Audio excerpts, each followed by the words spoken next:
فرما دیجئے اللہ ہی ہر چیز کا خالق ہے اور وہ ایک ہے، وہ سب پر غالب ہے۔ خدا نہ دو ہے نہ تین ہے، ایک ہے۔ قل هو اللہ احد، اللہ ایک ہے۔ اس نے آسمان کی جانب سے پانی اتارا تو وادیاں اپنی اپنی گنجائش کے مطابق بہہ نکلیں، پھر سیلاب کی روح نے ابھرا ہوا جاگ اٹھا لیا۔ اللہ اللہ اللہ۔ اور جن چیزوں کو آگ میں تپاتے ہیں، یعنی جب پانی بھی اکٹھا ہوتا ہے تو ایسے اوپر جھاگ سی بن جاتی ہے، تو اب اللہ تعالیٰ فرما رہے ہیں جن چیزوں کو آگ میں تپاتے ہیں، جیسے لوہا ہے، سیسا، ان کو پگھلایا جائے تو اوپر جھاگ سی آ جاتی ہے۔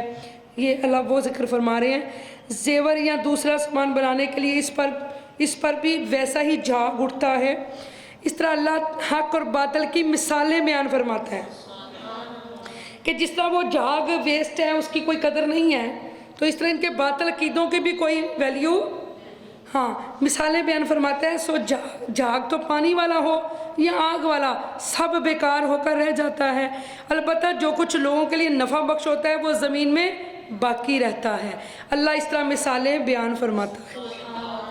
دیکھ لیں، سبحان اللہ، کیا پیاری پیاری باتیں اللہ ہو۔ کبھی کبھی گھر میں کوئی کھانا بھی بنائے، چنے وغیرہ یا دال، تو اس کے اوپر بھی ہلکی جھاگ سی آ جاتی ہے جس کو بندہ اتار دیتا ہے، وہ ویسٹ ہوتا ہے، تو اصل چیز نیچے ہوتی ہے۔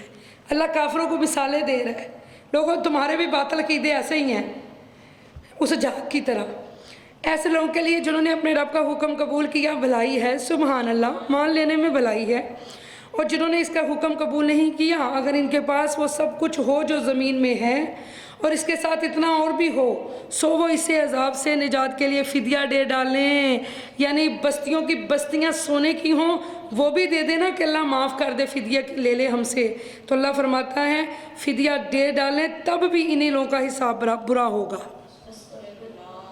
اور ان کا ٹھکانہ دوزخ ہے، اور وہ نہایت ہی برا ٹھکانہ ہے۔ بھلا وہ شخص جو یہ جانتا ہے کہ جو کچھ آپ کی طرف آپ کے رب کی جانب سے نازل کیا گیا ہے حق ہے، اس شخص کی مانند ہو سکتے ہیں جو اندھا ہے؟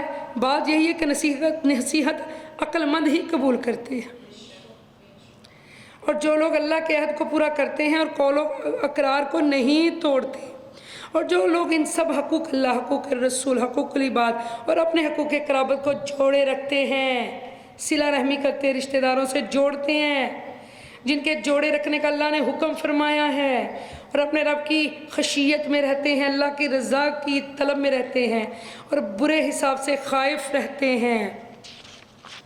اور جو لوگ اپنے، یعنی اس پچھلی آیت میں اپنے مین چیز کیا اس میں بتائی جا رہی ہے، رشتوں کو جوڑنا، یہ سیکھیں اس آیت میں۔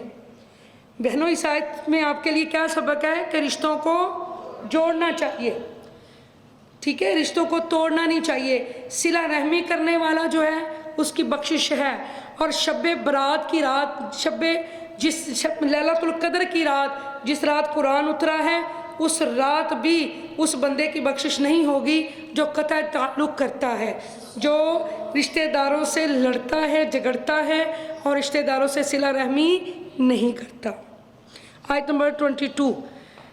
اور جو لوگ اپنے رب کی رضا جوئی کے لیے صبر کرتے ہیں اور نماز قائم رکھتے ہیں، سبحان اللہ، اور جو رزق ہم نے انہیں دیا ہے اس میں سے پوشیدہ اور اعلانیہ دونوں طرح خرچ کرتے ہیں، نیکی کے ذریعے برائی کو دور کرتے رہتے ہیں، سبحان اللہ، یہی وہ لوگ ہیں جن کے لیے آخرت کا حسین گھر ہے، سبحان اللہ سبحان اللہ، یہی وہ لوگ ہیں جن کے لیے آخرت کا حسین گھر ہے، سبحان اللہ سبحان اللہ، اور جہاں سدا بہار باغات ہے، سبحان اللہ، ان میں وہ لوگ داخل ہوں گے، اور ان کے آباء و اجداد اور ان کی بیویوں اور ان کی اولاد میں سے جو بھی نیکوکار ہوگا، اور فرشتے ان کے پاس جنت کے ہر دروازے سے آئیں گے۔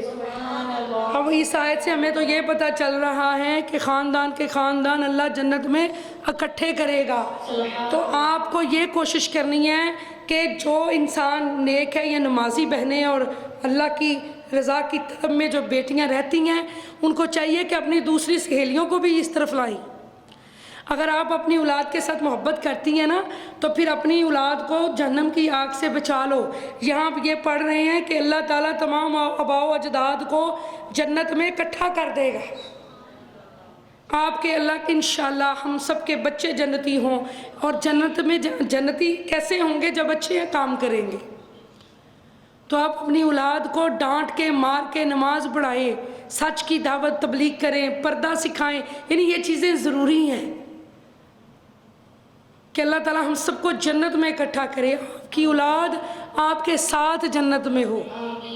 جس طرح یہاں ہم اکٹھے رہتے ہیں، اپنی اولاد کی ایسی تربیت کریں کہ سارے اکٹھے ہی جنت میں جائیں۔ انہیں خوش آمدید کہتے ہیں، سبحان اللہ۔ اور فرشتے ان کے پاس جنت کے ہر دروازے سے آئیں گے جنتیوں کے لیے، تو انہیں کیا کہیں گے؟ سلام علیکم بما صبرتم فنعم عقبی الدار۔ سبحان اللہ۔ جو بندہ آزمائش میں ہو اسے ہر نماز کے بعد اس آیت کو 3 مرتبہ پڑھنا چاہیے، یہ والی آیت۔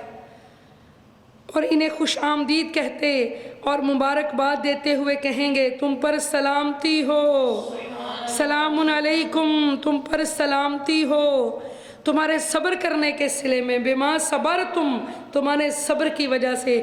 یعنی پتہ چل رہا ہے کہ آزمائشوں پر، تکلیفوں پر، مشکلوں پر صبر کرنے سے اللہ جنت دے رہا ہے۔ اور پھر اللہ کیا فرماتا ہے؟ فرشتے کیا خوشخبری دیتے ہیں؟ فنعم عقبی الدار، کہتے ہیں پس اب دیکھو آخرت کا گھر کیا خوب گھر ہے، یہ دیکھو تمہارا جنت میں گھر کتنا عالی شان ہے، ہیرے جواہرات یقوت لگے ہوئے ہیں۔ جو عورتیں نیک ہیں، جن کے میاں ان سے راضی ہوں گے، اللہ ان کو شیشے کا محل عطا فرمائے گا۔ اور اللہ سبحانہ تعالیٰ ارشاد فرماتا ہے، جو لوگ اللہ کا عہد اس کے مضبوط کرنے کے بعد توڑ دیتے ہیں اور ان تمام رشتوں اور حقوق کو قطع کر دیتے ہیں، لڑائی کرتے ہیں، جھگڑا کرتے ہیں، اور رشتوں کو جوڑتے نہیں بلکہ توڑتے ہیں۔ پیچھے آپ نے پڑھا ہے نا کہ جو رشتوں کو توڑتے ہیں، اب یہاں اللہ تعالیٰ فرماتا ہے حقوق کو قطع کر دیتے ہیں، ان کے حقوق ادا نہیں کرتے، غریب کو زکوٰۃ ہی نہیں دیتے، غریب رشتہ دار ہے پوچھتے ہی نہیں کبھی جا کے، چاہے وہ آپ کے ساتھ اچھا سلوک نہ بھی کرے پھر بھی آپ اپنے رشتہ دار سے صلہ رحمی کریں اللہ کی رضا کے لیے۔ جن کے جوڑے رکھنے کا اللہ نے حکم فرمایا ہے، اور زمین میں مومن ایک مومن سے 3 دن سے زیادہ ناراض، یہ مومن کی خوبی ہے، اللہ نے حکم فرمایا ہے، اور زمین میں فساد انگیزی کرتے ہیں انہی لوگوں کے لیے لعنت ہے اور ان کے لیے برا گھر ہے۔ میرے نبی نے فرمایا جو 2 لوگ لڑے ہوں اور ان میں جو صلح کرائے گا اس کو حج کے برابر ثواب ملے گا۔ تو اس لیے لوگوں کو قریب کیجئے، نہ کہ نفرت کا بیج بوئیں، نہ کہ فساد پھیلائیں، نہ کہ چغلی غیبت کریں، نہ کہ میاں کی باتیں بیوی کو اور بیوی کی باتیں میاں کو، اور عجیب گھر کے اندر ایک فساد پیدا کر دیں کہ اللہ پاک رحم فرمائے طلاقیں ہو جائیں۔ تو یہ چغلی، غیبت، بدگمانی، ان سے رشتوں میں دراڑیں پیدا ہوتی ہیں۔